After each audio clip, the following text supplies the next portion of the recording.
What's up guys, as is tradition, let's go ahead and compare the biggest and best offerings from both Samsung and Apple in this video. The Samsung Galaxy Note 8 and Samsung Galaxy S8 Plus versus the iPhone 10, the 10th anniversary iPhone.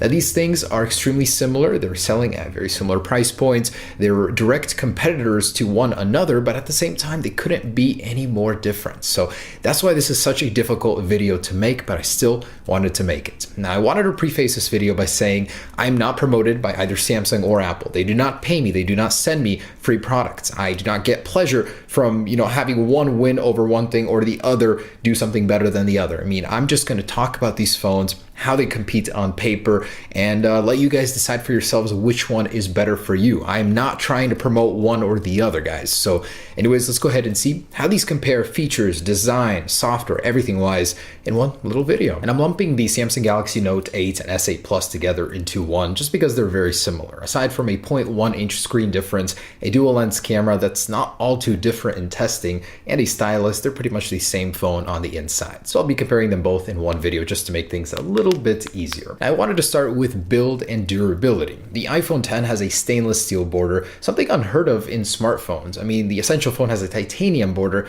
but this is stainless steel. We don't hear about that much. This guy has an aluminum one. It's equivalent to aluminum 7000 in my earlier drop tests. Quite tough for aluminum, but still can gouge pretty easily, can dent. So I will be interested in seeing how these do compare in a drop test. As for the display materials, this has a Gorilla Glass 5 material, which is pretty durable. 80% of the time, from 5 feet, your phone will survive, according to Corning. Now, this guy has a new glass that Apple says is the toughest glass in the smartphone market right now. That's amazing. That's an amazing claim. I would really like to test that. Water resistance here is not on the same page. The iPhone X has an IP67 rating, unfortunately, which was rumored to be the IP68 rating of the Note 8 and Galaxy S8 Plus. So this guy can go 5 feet underwater for 30 minutes and survive. This guy can only go 3 feet. So quite a divide there, unfortunately. Not as pool friendly, the iPhone 10. Now, comfort and usability. The iPhone 10 is a device that can easily fit in the palm of your hand. And for me, I can reach almost every area of the display with one finger. That is amazing. This is a phone that's definitely not made to be used with one hand. I mean, you got to stretch so far just to get anywhere. And of course, it has a stylus, so it's not really meant to be used with one hand. It's meant to be precisely manipulated with this stylus, to get a bigger picture, to multitask. And that's not something you can do effectively with one hand. So these definitely have a different approach to the displays. You've got a 5.8 inch one here, 6.3 inch here. It's huge, really. But believe it or not, this thing is beating out the iPhone 10 in terms of screen to body ratio. The Note 8 has an 83.2 versus an 82.9 screen to body ratio, just barely winning over the iPhone 10. And as far as unique screen technology goes, each have their own. So the iPhone 10 has the True Tone display, which will match the color temperature of your display to your ambience. It does also have 3D touch everywhere on the display, and it does support Dolby Vision for its HDR display. Now, the Galaxy Note 8 has that curved edge display, which you can use for several shortcuts.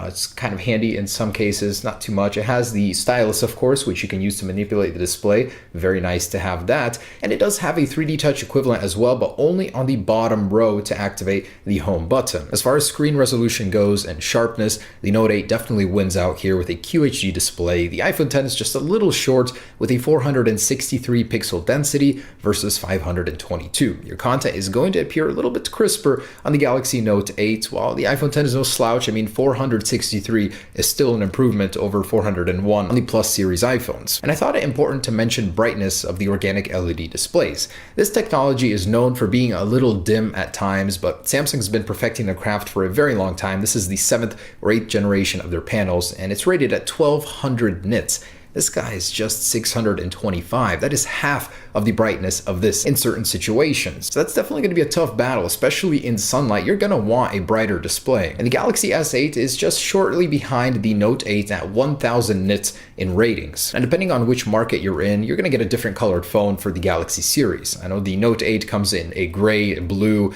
a gold, and a black, and the S8 comes in even more colors.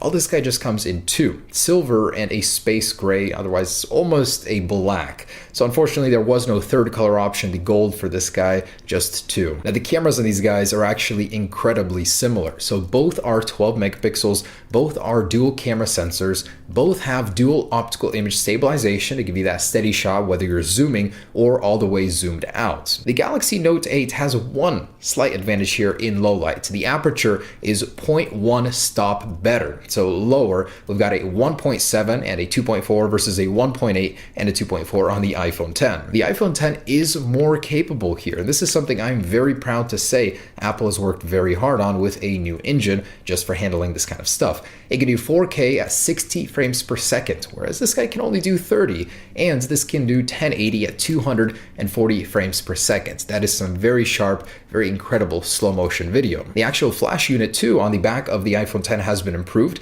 It's still a 4x flash, 4 LED flash, but it has a 2x uniformity. So when you take a picture in the dark, it's going to look 2x as good as it places that flash where it needs to be. This guy is just a dual LED flash. While it's very bright, very good, it doesn't quite match the iPhone 10. Now turning to the front cameras, the Galaxy Note 8 does have a more powerful shooter here. 8 megapixels versus 7 on the iPhone 10. It's capable of QHD video at 30 frames per second, whereas this guy just has 1080p, and it's got a better low light capability. So the aperture goes down to 1.7 versus 2.2 on the iPhone 10.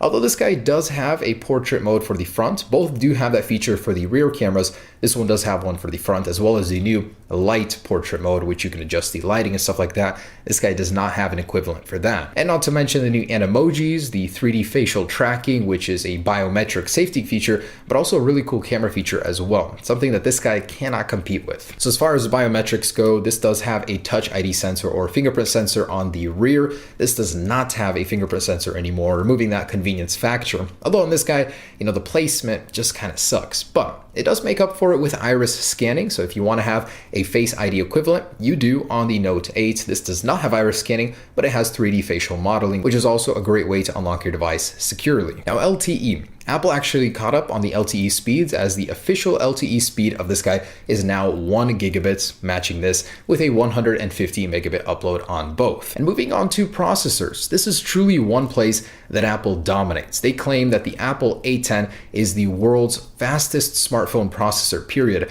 right now. In fact, in a test, the Samsung Galaxy Note 8 lost out in a real-world test to the iPhone 7 Plus. Can you imagine a processor that's 25% faster for the faster CPU cores and 70% faster for the lower-end, slower CPU cores? In fact, one of the slower CPU cores on the iPhone 10 is equivalent to a regular core on this guy. That is just incredible. So it will, of course, do a dedicated speed test down the road, but just on paper, Apple claims this thing is 25% faster right now than the iPhone 7 Plus. So we'll definitely have to test that out, but it seems like there's probably no contest here. And by the way, this is an 8-core processor. This is a 6-core. There are 4 fast, 4 slow cores here, 2 fast and 4 slow on the iPhone 10. And as far as RAM goes, 3 gigabytes rumored, found in the code for the iPhone 10, which is most likely correct, as everything else was also. And the Note 8 has 6, with the Galaxy S8 having 4. The Galaxy S8 does have an issue with reloading apps. Once you start loading many, it completely reloads them, doesn't save where you left off. The Note 8 fixes this issue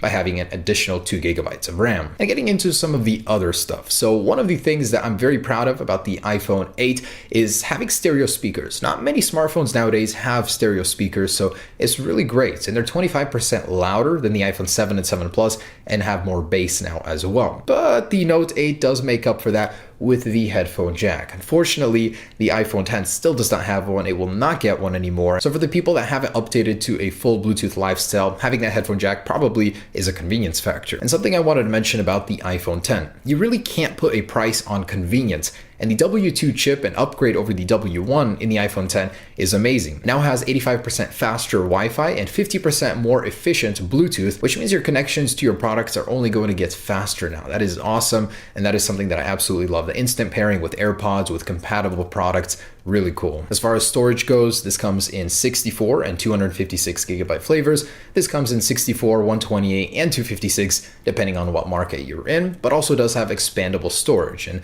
that is a convenience factor you can also not put a price tag on, because you can upgrade your storage to whatever you want. SanDisk just came out with a 400 gigabyte micro SD card, and you better bet a lot of people will be putting that into this thing, exceeding the storage on the iPhone 10. Now, battery life, it's hard to measure because we don't know the actual milliamp content of the the iPhone 10 battery, but in specs, it's pretty close. You get 21 hours of talk on the iPhone 10 versus 22 on the Galaxy Note 8, and 60 hours of music playback versus 74 on the Note 8. Definitely does have a bigger battery than this guy, and the specs are slightly better too. And fast charging. I'm actually quite surprised. In 30 minutes, you can get 50% battery life on the iPhone 10, while on the Note 8, that takes about 40 minutes. Just because Samsung hasn't adopted Quick Charge 3.0 or 4.0 yet, they're still using the 2.0 equivalent of Samsung Adaptive Fast Charging, which is 40 minutes half charge about. And some other things that make the iPhone 10 stand out: the Taptic engine. It's definitely a more prominent vibration motor. You definitely feel it more. It gives you more feedback than a standard vibration motor like in the Note 8.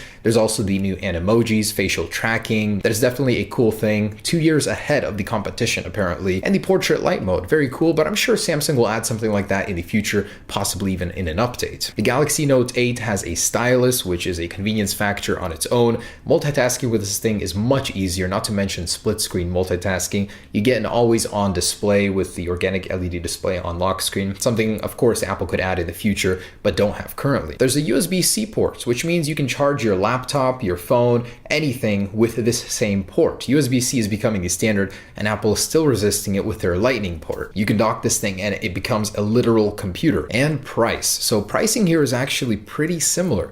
The Galaxy Note 8 comes in at $929 on some carriers and jumps up to about $960 on others. This thing starts at $999 and then expands beyond that. You definitely get some things that you don't get on the other. They're pretty similar. Software, of course, sets them apart in more ways, but I'm not going to get into too much of that because it's mostly an Android versus iOS debate there.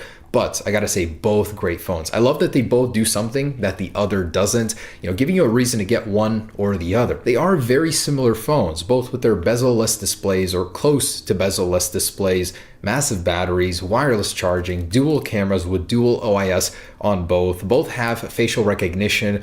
This one has iris, this one has actual facial recognition. Both have fast charging. I mean, they are pretty similar phones. It's once you get into the details that you learn the ups and downs of each other. So hopefully this video made that a little bit easier for you deciding between these phones. If you're at heart an Android person, it's going to be hard for you to switch over to the iPhone, but hopefully the adoption of wireless, fast charging, and the organic LED display has made that easier. Anyways, thanks for watching, guys. Stay tuned. And if you're trying to decide between a 10 and an 8 Plus, be sure to check out that video that I compared those. Anyways, you guys got at least a month to decide between these phones if you haven't already. Peace.